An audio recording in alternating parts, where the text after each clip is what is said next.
Hola, buenos días a todos. Me llamo Jonathan y la experiencia que traigo este año es el disco de Aragó. Bueno, el disco de Aragó está formado por un imán y un disco de cobre. Ya sabéis que el cobre es conductor, pero no es ferromagnético, es decir, no es atraído por imanes. Si giramos el imán encima del disco, podemos observar que el disco gira en el mismo sentido que el imán. Da lo mismo que giremos el imán en el sentido de las agujas del reloj o en el sentido contrario de las agujas del reloj. Siempre va a ser arrastrado en el mismo sentido que el imán. ¿Por qué sucede esto? Bueno, esto es debido a las corrientes de Foucault que se originan como consecuencia de la variación del flujo del campo magnético. Y vamos a ver cómo se originan esas corrientes.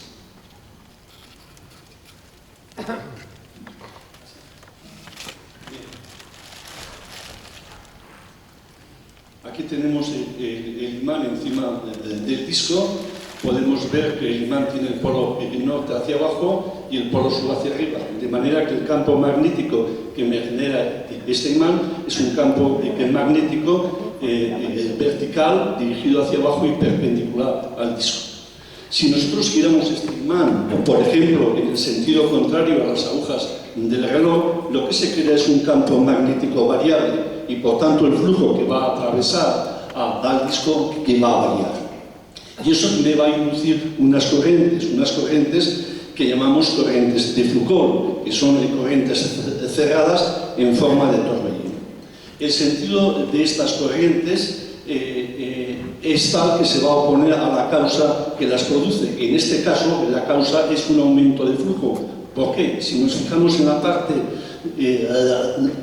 derecha del imán, la porción del disco va a sufrir un aumento de flujo. Por tanto, esa corriente se va a oponer a ese aumento de flujo. Por tanto, esa corriente me tiene que generar un campo magnético contrario al que entra en el disco. Por tanto, esa corriente tiene que tener un sentido antihorario. Entonces vamos a tener un conductor recorrido por una corriente en presencia de un campo magnético. Luego ese campo magnético va a ejercer una fuerza. Si aplicamos la famosa regla de la mano derecha, esa fuerza va a tener el mismo sentido que el giro del imán. Por tanto, esa fuerza lo que va a hacer es girar al disco en el mismo sentido que el imán. En el otro lado, en el lado izquierdo, la porción de material que se encuentra por debajo del imán va a sufrir una disminución de flujo magnético. ¿Por qué? Porque el imán se va a alejar. Eso va a inducir una corriente que ya hemos dicho que se llaman corrientes de Foucault y cuyo sentido se va a oponer a la causa que la crea, que en este caso es una disminución de flujo. Por tanto, esas corrientes me tienen que generar un campo magnético que me restituya ese flujo, es decir, me va a generar un campo magnético perpendicular y dirigido hacia abajo. Y eso me lo crea una corriente cuyo sentido es un sentido horario. Por tanto, igual que antes, tenemos un conductor recorrido por una corriente en presencia de un campo magnético.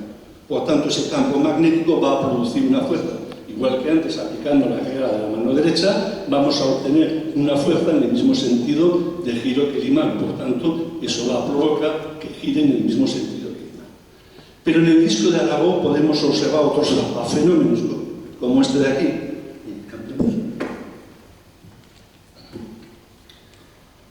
Aquí volvemos a tener el disco de Aragó, pero he colocado el imán en el centro de rotación. Si yo giro ahora el disco, podemos observar que no se ve ningún fenómeno. Y no se ve ningún fenómeno porque no se inducen corrientes. Y no se inducen corrientes porque no hay variación. Sin embargo, si yo giro el disco y desplazo el imán del eje de rotación, podemos observar que se ha frenado. La explicación es igual que la anterior, depende de las corrientes de flujo. La explicación sería análoga a la de antes y por tanto no la voy a explicar. Vale, esto es todo.